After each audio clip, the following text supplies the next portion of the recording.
pamahalaan nagbabala sa publiko laban sa malawakang recruitment ng mga Pogo-like hubs sa ibang bansa. Naritong news scoop ni Ian Articona.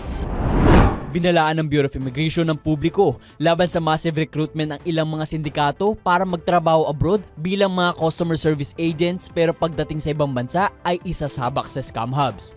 Ayon kay Immigration spokesperson Dana Sandoval, dinadala sa Pogo-like operations ang mga na-recruit na Pilipino. Nasa 118 Filipinos na aniya ang kanilang naharang sa iba't ibang paliparan sa bansa na ni-recruit para magtrabaho abroad. Aminado ang Bureau of Immigration official na sa kabila ng kaliwat ka ng paalala, may mga Pilipino pa rin ang nahihikayat na magtrabaho dahil sa magandang offer ng sweldo. Pinapaalalahanan ng opisyal na kung may alok na trabaho sa mga bansang Cambodia, Laos, Thailand at Myanmar, magsilbi na dapat itong red flag para sa job seekers. Siniguro naman ng pamahalaan na paiigtingin pa nito ang pagsisikap laban sa illegal recruiters at mapanagot ang mga ito sa batas. At yan ang aking news scoop. Ako si Ian Articona, nagbabalita ng tama, naglilingkod ng tama.